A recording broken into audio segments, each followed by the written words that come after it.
8 years ago, I decided to start selling wearable blankets. Initially, when I started, I found the product, I launched the website itself, and it looked terrible. And I mean, very, very terrible. I tried to give it to influencers. They wouldn't wear it. It was just far, far too ugly. And over time, over 8 years, I ran thousands and thousands of tests, both ads, website, product, to the point where I beat the competitors and I built a business that has done almost $850 million in sales. So today I'm going to give you every single thing that I've learned about optimizing a business, all of the tests that you need to run. And it's really important because if you don't follow this video, your competitors will, and you'll get beaten in the market. So you've probably all seen this Haagen-Dazs ice cream here. The name shouts European luxury, but I guarantee you, you do not know where it was actually created. It was created in the Bronx. You see, in the 1950s, the founder of Haagen-Dazs, then called Senator Frozen Products, like a politician named an ice cream, it's terrible, was getting priced out of the market. New technology was coming in, freezers. You actually needed to buy the freezers and put it into the supermarkets, and they just couldn't compete. All of the lower end competitors were putting in rebates, which were basically bribes, and they were losing all of their market share in supermarkets. So he knew he needed to do something. He knew that European luxury was coming big, and Americans were getting obsessed with European luxury. So he decided to make a change. Now, on that night, he was sitting there and there was this box of Duncan Hines. And he was like, wow, the D and the H looks really good on this box. Looks luxurious, looks European. So he decided to combine that to create the name Haagen-Dazs. Still in the Bronx, but creating a European brand. He was only picking that because he really liked how Denmark treated the Jews during the war. That was the only reason he created a word that looked like it was from Denmark. This is what I refer to as a big swing. Massive branding change, massive name change. He did perfect the product. He got rid of all the air bubbles, which is now known as a common process with really, really good ice cream. And he raised the price by 5 times. He gave out samples. He also changed his channel because he no longer had product channel fit. And he went into gourmet stores, delis, that kind of thing, and started to sell there. Long story short, in 2022, they were the global leader in ice cream sales. They smashed the market in terms of premium ice cream, doing over $2 billion in sales. And if you think about it, this was a huge business optimization. And we need to think of it in terms of big swings versus little swings. Because I don't want you to go away from this presentation and be like, I'm going to change my entire brand. That's not what we do. What we need to do is what's called a barbell strategy. The barbell strategy is a mixture on one end, if you think about it, of really big swings, big tests, and maybe that's, 5% of our portfolio or 5% of our actions, and then a lot of safer small swings that maybe is 95% of all of your actions to even out the barbell, right? This is made famous by Nassim Taleb. He's got some incredible books. And the reason we want to do that is we want these safe bets that we can do continual improvements, a large amount of volume, but then we also want the big swings as well.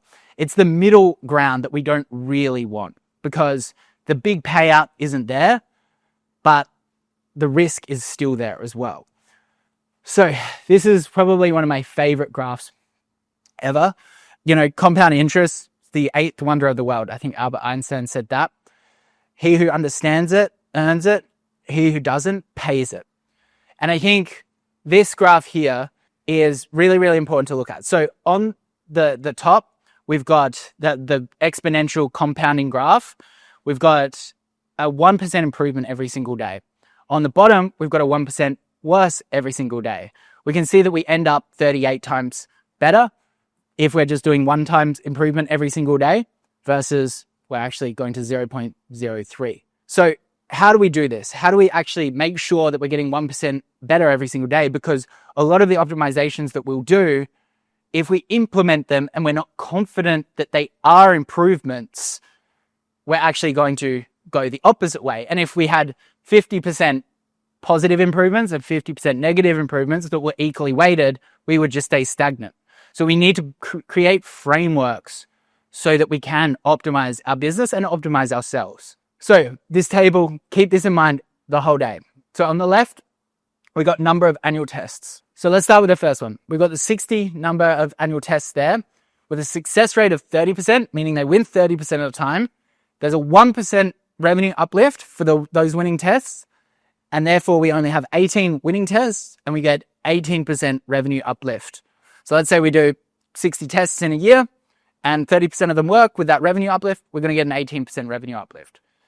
If we go all the way down to the extremes of 300, we've got a total of 90% revenue uplift, which means we've basically doubled our business by being very, very aggressive with the volume of tests. Now, obviously we kind of want these to be small, measured, controlled swings, which can typically be found in website SEO, ads, those kind of things. So my promise by the end of this presentation is you're going to be a master at psychology in terms of marketing.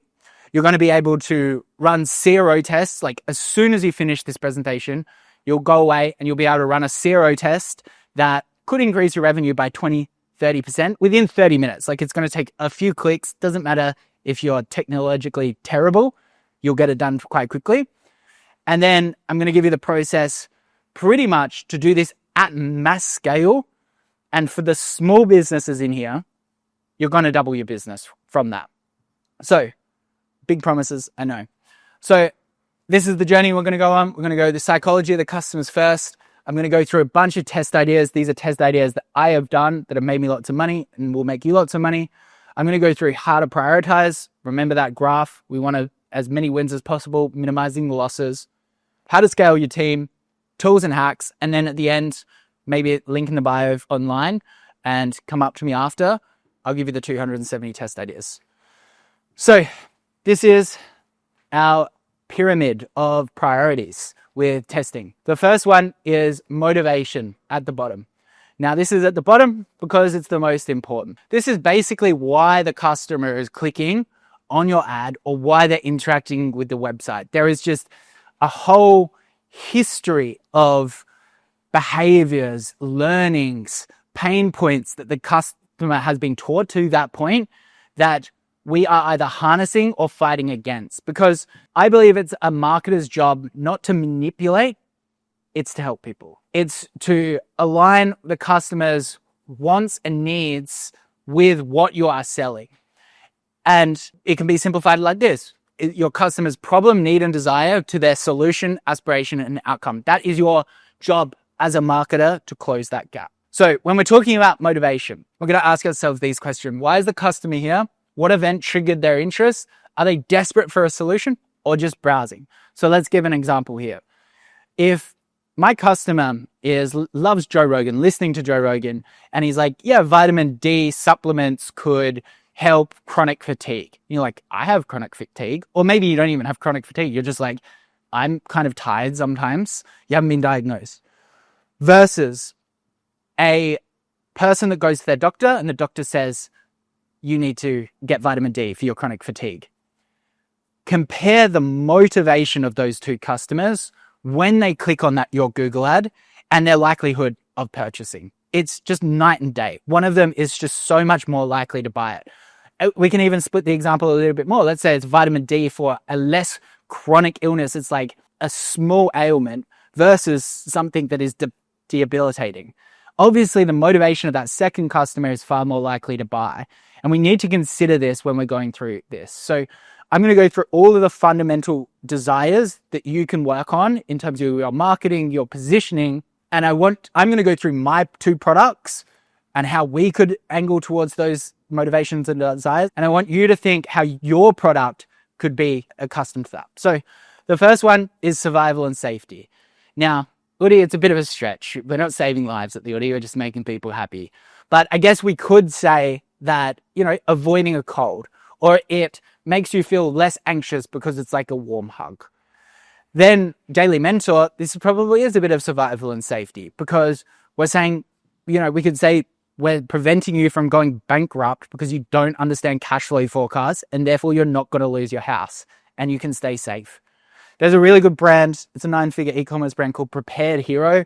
They do fire blankets. They've talked about being a 9-figure brand. Very, very incredible founder.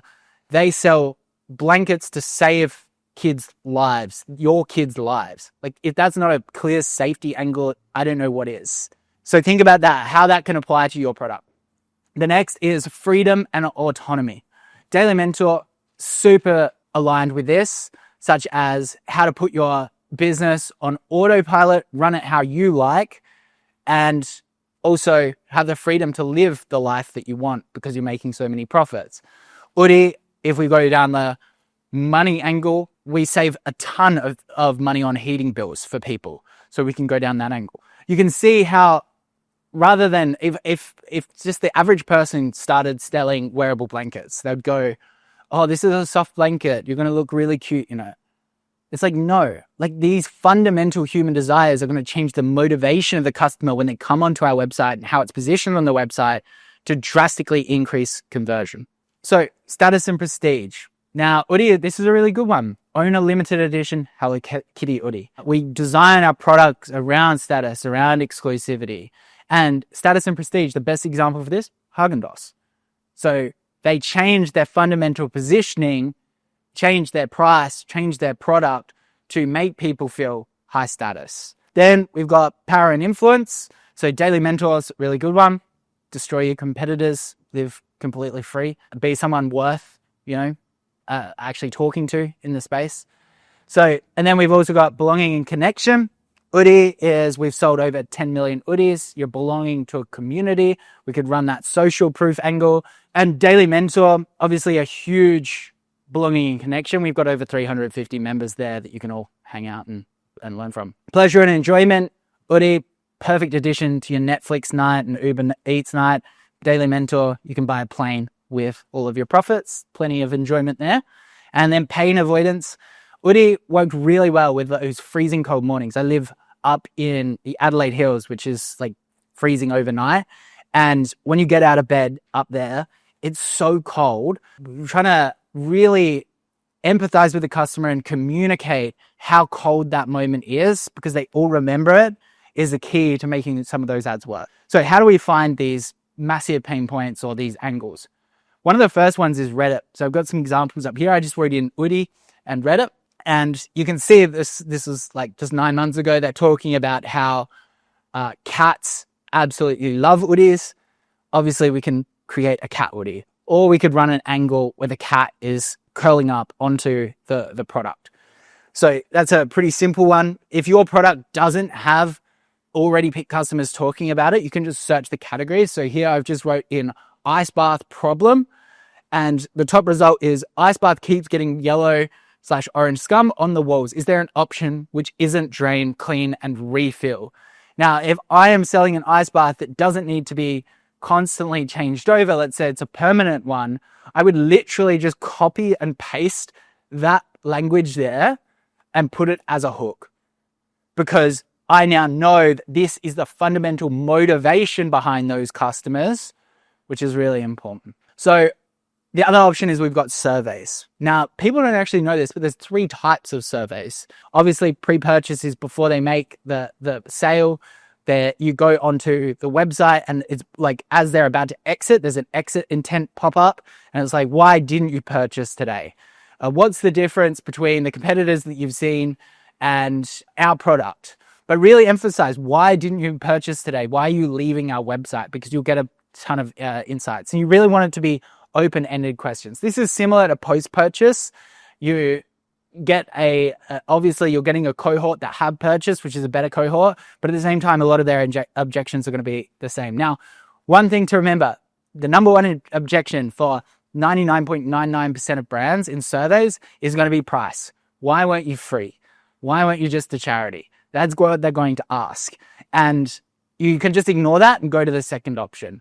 You can wait a little bit if over time, you've had to change your prices and the percentage of price goes drastically up because your perception of price in the market has gone bad. But at the same time, you can't adjust price to exactly what your competitors want because you'll go out of business straight away. So the other question that you can ask them, is what other competitors did you consider before making your purchase, or why you haven't purchased? And you want to really make sure that they're open-ended questions, because you're just going to get so many insights. You're looking for patterns. And then we've got the post-use survey, which is not as useful to optimize your website and your ads, but it is really useful to optimizing your product. Did it have a high amount of efficacy? Were all your promises fulfilled? Would you purchase again? Those kind of things. The final place that we will find incredible insights about the motivation of our customers is customer service teams. Now, trick is to have a voice of the customer meeting on a monthly basis. Your customer service team presents, these are our customers' complaints. These are what they love about us. You could even get your email team. These are the ads. These are the angles that have worked for us. And this is what we need to focus on within our future tests, because it's important. So once we know the motivation of the customer, what do we do with this information? The first thing we can do is fundamentally change the page itself. So in your business, let's say you're selling an info product, you've got the funnel, maybe it's a multi-stage checkout. Maybe if you're a service-based industry, it's to sign up with a phone number on just any landing page. If you're in e-commerce, you're probably using something like Shopify, and the page is structured primarily around a certain angle, which for most beginners listening to this, you will think that it's the only angle for your business, but it's not. So you can fundamentally change the key angle for it. So let's say for Oodie, it's not buy my cute, fluffy, wearable blanket. It's save money on heating bills. Fundamentally different. And that can have huge impact. The other thing we can do once we know different motivations is create different ads. I have one-on-one calls with every single one of my daily mentor students that come through, so I can actually mentor them. I had 3 calls in a row. They're 30-minute calls one day. Massive coincidence, where they did over $500,000 revenue in their 3rd month of business. That is rapid scale. And I was like, there's got to be a commonality between these. Yes, they had good products, good product market fit. The founders are amazing. But like, what is the commonality? Because the variables are less at that stage, because there's been less time to create action, right? They all had 300 ads in their ad account already at 3 months, which is just kind of absurd, right? Like, it's so hard to get 300 ads when you have no content, when you're just testing the product. But they made it a priority. And funnily enough, all of their ads had different motivations, different angles. One for a grandma experiencing the problem, one for a mum experiencing the problem, one for a kid that was curious about the problem, that kind of stuff. So fundamentally split up these different ads with different motivations. And this is different names. I just wanted to put this in there because when I was selling weighted blankets, I had all of these queen weighted blankets and they just were not selling. It was much higher margin for me. And I was like, how am I going to sell these? What I did is I ended up changing the name of the product to Queen/King weighted blanket, because it was king. You don't want your weighted blanket to be over the edges of the bed, because it will clump up and then fall off the bed. So it was perfect size for both size beds. And instantly the conversion rate of that product doubled straight away. So similar to different pages, but I would just recommend different names. And I'll show you another example. We split test our robes to change it to dressing gowns. And to me, they're exactly the same thing. We got an improvement of revenue per visitor by 40% just with that small change. So really think about different names. And if you're stuck and you're selling in a different country that you don't understand, go into ChatGPT and go, what are multiple different names that I could name this product? If you're selling ice baths and you're struggling to stand out and you're like, I've invented the best product ever, it creates ice. Call it an automatic ice generating bath. Test those name changes. If you're selling a portable one, call it a portable ice bath rather than just ice bath and see what happens. You could even call it an anxiety ice bath. So now we've done motivation. Let's go into clarity. Now, how do we become more clear for the customer? The first is just basic design. So in the next few slides, I'm going to be talking about this metric, which is per session value, which is basically every single customer that goes to the website, how much money do they give you? This is a small test that we run for a Daily Mentor brand, and it was really, really simple. You can see we just changed the top. We made it more clear. It was in white before, it's in black. Ignore that the text slightly changed. We kept that the same. I just needed to get the screenshots. And you can see down to the right, we've got per session value in the middle column of $1.11 versus $1.22. The conversion rate increased by almost 10% with this small change. And that means every single customer that goes to your website, you're making 11 more cents. We set up this test in probably 15 seconds. Like, it literally took 15 seconds. It was crazy. And I'll talk about how you can actually run these tests super, super simply, because a lot of people overcomplicate it. Buggery. Same brand, Daily Mentor brand, did a small test here. We just added the unique selling proposition, or anything. You ask yourself, what are some objections my buyer could have? What's something that they would not be clear about? Remember, we're talking about clarity, and add that onto the checkout or the cart drawer. And this was on the cart drawer. And we got an increase conversion rate of 4.4%. The next thing is copy. So making the copy very, very simple. This is an Oodie test that we ran. Increase of profit per session value of 2.9%. And all we did was make these product details auto expand as they were scrolling down. So they actually read it and took note. Then we've got hierarchy. So when we're talking about clarity, we want to make sure that all of the things that they wouldn't be clear about is high up, because people don't scroll on their website. People spend so much time on these really, really long landing pages. Trust me, they don't care. So 76% will get past that point on the page. You can see the product images there.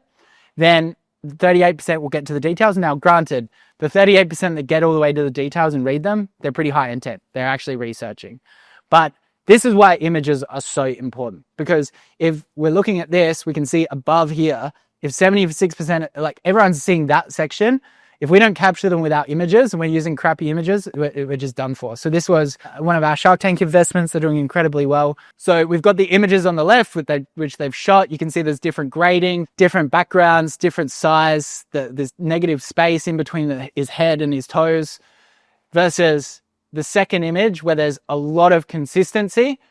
The product is very, very clear. The models look great. This increased revenue by like 20% straight away. Increased conversion rate, sorry. So the next is incentive. We're going up. So these things are becoming less important than the previous ones, less impactful, but they're also becoming easier to test. So the first one is the offer. This is a brand in Daily Mentor. They sell Ood, not to be mistaken about Oodie. It's a scent. They were trying to send traffic to their website, and it just wasn't working. Facebook just wasn't working. They had a huge catalog. So one of our Daily Mentor coaches, KC, he was like, you should launch a welcome pack. The founders, to their credit, did it straight away. They designed it beautifully, very, very clear what you get, good imagery. Instantly, Facebook became profitable for them, and they basically doubled their business because of that. And it was a pretty simple test. So here are a bunch of offers that we can do. Screenshot these, take a photo of them now. We've got percentage off, dollar off, BOGO, all that kind of stuff. 100-day free trial, bunch of these things that you can test. Now, don't just get stagnant with these. You want to be testing these every 3 months, every 4 months, depending on your business size. Maybe you need to be doing them more frequently than that. Then we got friction. So the reason why friction is such a problem is when we are doing anything as humans during the day, we are burning calories. Our body, our mind, our lizard brain doesn't want to burn calories. The more confusing something is, the more calories you burn. Reduce the friction, increase the clarity, and you'll burn less calories and your customer will convert more. So this is often why creative websites, you guys have all seen beautiful websites and you're like, wow, this looks great. Why don't all websites look like this? Because ugly websites convert and those beautiful websites don't, because you have to figure out how to actually use them. Whereas everyone is becoming so strong with Shopify. This is Shopify's kind of secret moat, that everyone loves the checkout there. Everyone loves how the websites are structured. So the first is navigation. For Oodie, we added these quick links so people could see a little image Obviously, a huge amount of people started to click there, which reduced the friction, increased the per session value by 3.5%. Super simple test if you've got the right software. Then we've got quick ad, which this is just on Alo Yoga. I don't have test data for it, but I absolutely love a quick ad when there is sizing involved, especially when you're going to be purchasing multiple products in the store. I would definitely test that. Then we added this where you left off. Sorry, that screenshot is a bit compressed, but if a customer is coming back, we basically serving this on the homepage saying, hey, you've already been here. You know what you want. We've saved it for you. It's much more powerful than that small little circle with 2 and the top right on the cart that most people have, because it's so in your face, you see the clear products. This had a per session value increase of 1.6% and a decent conversion rate bump. Then we've got auto applied discounts. Now this is a huge increase, 15.9% increase in revenue. So in a second, I'm going to show you a video how that was all set up. But basically they've got the congrats, you've got this discount, it is applied. It's more around the friction. It's not about like the props, great job, you've got a discount, that messaging. It's more around just they see that strike through price has been applied and they're like, that's not that expensive. We had this break on our website once and sales dropped 20% the next day, like instantaneously. So, and we were like, what's happened? Did someone install an app? What happened? It's just like, no, the code was broken. So you want to apply this to eligible customers, which I'm going to show you how. So this is just a video. You go to the checkout in your split testing tool, drag this auto apply discount code. It'll give you a success message down there as well. Then we can add just another banner saying congratulations and click save and pretty much serve it up to all of those customers. So we can also pick what customers see that as well. And that's with the tool visually.io, by the way. That's why it's all drag and drop and super simple, which I can talk about in a sec. Website speed. Again, this is friction. The longer they have to wait, the more likely they're going to get distracted. So this is how important it is. At 1 second load time, your conversion rate's 3%. Every single second we add, it's 0.5% decrease in conversion rate, to the point where you could just be unprofitable on your website simply because you've got a slow website. So going back to this, how do we increase the website speed? I'm going to clarify for Shopify. I have had success with going to Fiverr people, just writing in website speed and rolling that out. But it has become a little bit corrupt. They're using things to ruin the tracking or slow down your tracking, which can have long-term impact. And generally, they're just trying to game the system so that when you put it into a speed test, it looks rosy, but it's not actually that fast and great. So what I would recommend you do is, if you're at a point where the website is slow because you've added 10 million apps, 10 million photos over time, and it's just terrible, just migrate to Shopify 2.0. You can use a developer or a designer, probably a developer, to migrate over to that.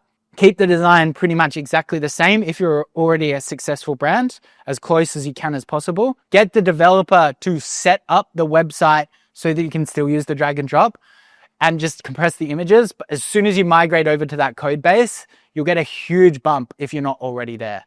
Then we got quiz funnels. Now I've added this into the friction part because there's a lot of confusion around like, what is this product right for me? How does it work? Those kind of things. This is Davie, 9-figure brand. They're king of funnels. And you go onto the website, you get this page, you pick what coffee shops do you go to, you go through a bunch of questions about your goals, those kind of things, and you end up getting served up the perfect product for you. This worked incredibly well for Pet Lab, 9-figure e-com brand. They did a ton of quiz funnels around the dog's health, those kind of things. If there's a lot of confusion or a lot of diversity around what product they could end up purchasing, then you want to run one of these. For something like apparel, it's not really going to make too much sense because there's not too much logic behind the quiz branching logic. Then the final one, anxiety. We want to reduce the anxiety of the customer as much as possible. How do we do that? Returns process. Here's a simple test for you. We've just added this 30-day free returns under the add to cart, 2% increase in per session value. Then we can add social proof. I've added social proof under the add to cart, a really nice spot because people look at it. People have to look at that spot, 1.3%. Now, I know what you're asking. You've just put two things in the same spot. How do you know what you're serving? Obviously, we don't have returns for clearance products, so we need something else to take the place there. So we need conditional logic. We need to tag our products. We'll show this social proof for products that can't be returned. Then we've got another brand adding social proof underneath theirs, under that add to cart. Again, they got that bump. Now, this is why I said, and I promised at the start, if you just don't have anything under that add to cart button, you can just add social proof to it, and I guarantee you're going to get a nice little bump. Then we've got the guarantee. If your product has a guarantee, all of the mattress brands, the mattress wars of 2015 to 2024 still probably going on. They all just keep extending their guarantees. It was like 100-year guarantee, your mattress will be fine, knowing that nobody would return it. But obviously, if you can offer that, put that somewhere clear on the website. Authority, this one's really big. There was a doctor who started writing about gut health. Then Golden Hippo, one of the best direct response or just best e-commerce agencies in the world, started working with the doctor, started selling probiotics using aggressive VSLs, and probably created it into $1 billion brand. They did absurd revenue. Then we got Price Anchor. We had a client come through Daily Mentor. They were like selling a certain product. I'm not going to disclose what it is. They just added a ultra premium version of that technology that was way, way more expensive, say $1,000 versus $200. Then they added a terrible version of their product as well, where it still had good margin. And that middle product suddenly became the best option at the best price, and instantly conversion rate increased. Then we've got advertorials. Did you know that 90% of these articles that you see on Fox News here, they look like articles, but they're actually ads. And this is to reduce the anxiety with the customers. They look like news articles when you click into them, but they have advertorial written at the top, and it's probably some 14-year-old kid making $100 million a year. And pretty much all they're doing is they're writing the article from a place of a foot expert or a beauty expert or something like that. Or this one's a doctor. And yeah, they basically drastically increase conversion rate because the person can read the entire article. It can really reduce the anxiety. So when do we use one of these and how do we use them? The first thing is we want to make sure our product is perfect for it. If I'm selling Oodies, probably not the right product for it because it's not about pain. It's not about safety. There's not this huge gap between the fundamental question that we talked about at the start, which is like bridging the pain with the desired outcome. It's like, obviously we are doing that to an extent, but it doesn't require that much education. So ask yourself, how much education is really required? Can it be done with an image, or does it need 1,000 words? Then what we can do is we can build it on something like Replo, Page Builder on Shopify. We can use external software as well. The split testing on external software can sometimes be a little bit dodgy, but you can mainly just build it in Shopify Builder if you're just getting started with this. If you have a very large collection, such as Oodie, like you have 200 products, advertorials probably won't work because you can't really serve up that direct response. You're telling them to buy one product, giving them one amazing offer, all on that page. So now we know all of the tests that we can do and all the optimizations we can do. How do we scale this? Again, we do not want to run bad tests. We need to make sure that we prioritize things that we can get volume of tests and mitigate bad tests. We've got this framework, the ICE framework. I stands for impact. How much impact is this going to have? A button color change, low impact. A huge page design, high impact. Confidence. If we asked you about the social proof angle that I talked about before on the website, or the returns policy being under the add cart, you now have a high degree of confidence that that is going to work for your business because I just showed you that it worked for 2. Ease. Depending on how complex the test is, it could be very, very easy. It could be a simple drag and drop, or it could be much harder, like building out a page, getting copywriter, that kind of stuff. So we've got this list here. We can see ease, impact, confidence. These are all out of 5. Then the overall score. This is going to be the list of 270 ideas that I can give you after. Just come up to me. I'll keep it on the YouTube description for YouTubers. But we want to prioritize. We can go down here. So we've got interactive variant selectors. Let's say you're selling socks. You've got a dark gray sock. You've got a light gray sock. And right now it says the words light gray. That's confusing as all hell. Just add a image of the sock color or the color itself. That's an interactive variant selector. These are all great options that you can go through and prioritize. Just pick the one that the highest score and roll that out. Now, one of the best ways to get test ideas is actually just use communities. Now, it doesn't have to be Daily Mentor. If you don't qualify for Daily Mentor, you can go into our free Discord and you can just be like, there's a CRO channel, and just get people to prove that what test they've done and use that as a prioritization framework. Because if 5 people have done the same test, your confidence score will go up and then you can prioritize it. But remember to look at the other 2 metrics, which is ease and also impact. Then we've got technology. So what technology are we looking to use? Now for the Oodie, we use visually.io. Disclaimer, I am an investor in them. I've talked about them a lot, but only because their technology is insane. You want something super easy to use. So again, drag and drop, like that video I said. Make sure that it is true drag and drop. You want it to be able to handle lots of tests at once. You want it to be affordable as well. And you just want it to integrate super simply. The other technology that you want to use is you can use a survey tool. I just recommend the cheapest survey tool that's on Shopify at the time. You can use Microsoft Clarity as well to get heat maps to decide where users are clicking, see any errors with anything. That's really important. The other thing that's really cool about Visually is they have post-purchase upsells as well. So it just makes it a little bit cheaper for us. So final thing, how do we scale team? I remember I was at the gym when I first started e-commerce, and I wasn't watching YouTube videos when I started out. It was stupid, I know. Maybe there just wasn't the videos that I needed that exist nowadays. And I remember just being so frustrated because in between sets, I was calling people nonstop, just DMing people nonstop. How do I set up a CRO team? What even is CRO? Conversion rate optimization. And nobody could tell me the teams that I needed. Here it is. Now, you don't need all of these people, and I haven't set it up as a clear org structure for practical reasons, because you don't need all of these people depending on where you are. And the org structure can depend hugely. So if you're under 200,000 revenue, you probably don't even need to be doing CRO. You've probably got bigger issues. Fix your ads, that kind of stuff. You don't need to be doing website optimizations. Then when you get over that, you probably want to start doing it yourself, because you're acting as the head of growth. You're the CMO, you're the COO, you're the CFO pretty much. So under 2 million, probably doing it yourself with the help of a drag and drop CRO tool. And maybe you're managing a designer, maybe you're managing a developer a little bit, but probably more so the designer. The development, it is pretty easy nowadays. Then as we start to get bigger, we might want to hand this role off to such as like a head of growth or a CMO, maybe over $10 million. They might handle it themselves, but they start to get bigger fish to fry, and it starts to become quite, a lot of the CRO agencies are going to watch this video, by the way, and just be like, this guy's an idiot. Because they're like, we want to spend 50 hours surveying customers. We want to make sure everything is literally perfect, and we need to handle it because you can't handle it yourself. It's just not true. I want to focus on high leverage things. I didn't have a CRO expert for Oodie. I was doing over probably 50 million before that happened. And I was doing all myself, which helped me get connected with my customer, which helped me run at a pace that I saw fit, which was really important. So long story short, you can end up over $10 million. You can hire an agency. You could get the head of growth to keep doing it if it's not that important, probably less so of that.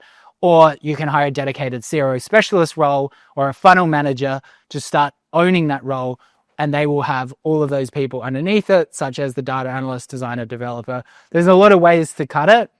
The main thing, if you're going to use an agency, make sure they promise a certain amount of tests. Make sure they have SLAs, service level agreements, around the amount of uplift they're going to do, and make sure that they're not just slow as hell. Make sure they give you a really, really good timeline. At the end of the day, with team, it's just who is dedicated to the role. Do they have the ability to do it? Is the results going in the right way? Are the KPIs being hit? If not, you've probably got the team structured wrong. That's it for today. Make sure that you commit to this process of continual improvements, both in your business and in your life.